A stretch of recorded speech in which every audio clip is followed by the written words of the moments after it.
Thank you, Robert, and I'll get my thank yous in first in case I run out of time. So thank you to all of you for coming today, and particularly people that I know in the audience who've been very supportive over the last 7 or so years. I joined Star Refrigeration as a design engineer in 1999, having been a student before that, but 2009 took up the challenge of Director of Innovation of a very well-established UK company. Really, how can you do something different in refrigeration? The answer I came back to the board was, I think we should get into heating. So this is a story of how a cooling company gets into heating. A little bit of science for you. 1852, Lord Kelvin spoke about 200 metres from here, 1852, about refrigeration and heat pumps. And on the left of the diagram, you see something blue that's cold. A heat pump basically sucks heat out of that and delivers it into somewhere that you would want it. Essentially, lower cost, lower carbon, but that's the rest of the story. So, moving on to what we've done in the last few years or so. This is a proven solution. We've done 30 megawatts of district heating around Europe. It can also balance the grid. We're talking about energy storage, but why store the energy when you could perhaps use it immediately to make 3 units of heat instead of 1 unit of electricity? And of course, when you're cooling something down, you've got useful cooling. So the story in Drammen that was referred to earlier by the Minister, they don't actually use the 10 megawatts of cooling. That's enough for about 5 data centres, and they're not even using the cooling, and yet it's viable. So here's one I prepared earlier in classic Blue Peter fashion. This is the world's largest 90-degree heat pump, designed and built in Glasgow and installed in Norway, in Scandinavia, which is deemed to be the home of district heating. They had to come to us for this technology. So we really are pushing the boundaries in this. But why? Well, 50% of the UK's energy is for heating. So it's not all about electricity. Heating is the big play. It's twice as much of the energy.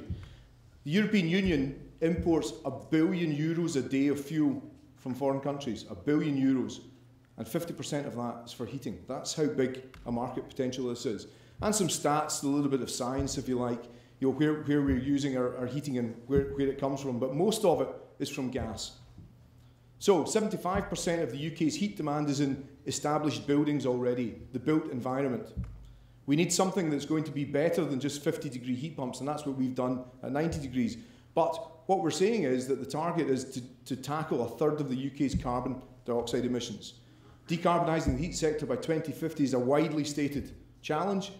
We can only do it with heat pumps over 70 degrees. We will not take even a brand new building like this and heat it with water at 50 degrees. It needs to be warmer. We need zero emissions.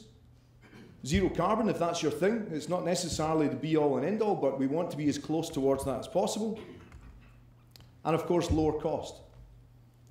Creating more jobs in Scotland. The export potential for us as a business already is clearly demonstrated. And a secure heat source. We talk about switching the gas pipe off. So long as it keeps raining in Glasgow, we have a source of heat flowing past our doorstep. So, pipeline of projects, that's what any investor wants to see. Well, the good news is that there's more than this list. The bad news is one of these is gone already. We hooked up an order last week, so I'm very pleased about that. But the pipeline is there. Any big building will need heat, and any big building will need heat warmer than 50 degrees, and therefore large heat pumps are an opportunity. However, what is the ask? It needs to be funded. Even when we turn up and say, we've got a great idea, it's got a payback of 6 years, that's too long for most businesses. So what we have to do is turn this into how they equate their energy at the moment. They buy it as they use it. That's the way we need to make heat. We need to make it a consumable commodity. So it needs to be funded. But is it financially viable? Well, we can provide heating and cooling. We get a coefficient of performance, which means an efficiency of 300% to 400%, so 3 units of heat for every unit of electricity that's consumed. Break-even point, 6 to 10 years is fairly typical. Carbon viability, well, Drammen that I demonstrated earlier, it's zero carbon heating. They get 67 gigawatt hours per year of heat at zero carbon. Even versus gas, there's a carbon saving. At today's grid intensity, it's about 36%. At future grid 2035 will be 74% better than the carbon footprint of burning gas. And of course, even now, a lot of buildings are heated with electricity. So the aim is to unlock the heat market for everybody, all the existing buildings, but that needs an investor to let us set up a business that is established on a heat purchase agreement. So instead of selling capital equipment, we take the risk for the equipment and the client buys heat from us as they use it. So Star Renewable Energy is a new subdivision of Star Refrigeration, 45 years old, founded in Glasgow in 1970, and currently we're the largest UK industrial heating contractor. We look after all the logistics facilities for Tesco and Asda. So if you believe in us, you believe in frozen chips from Asda and Tesco. So you're in safe hands. We've won some awards. It's been quite successful over the last couple of years. But the key thing to this is not a new technology. This is something we've proven, and we're a proven team that can deliver this. We know that. We're trusted by these large companies. We've got the proven project delivery team. We've got the proven product. We've got the proven market demand. What we need is that financial partner.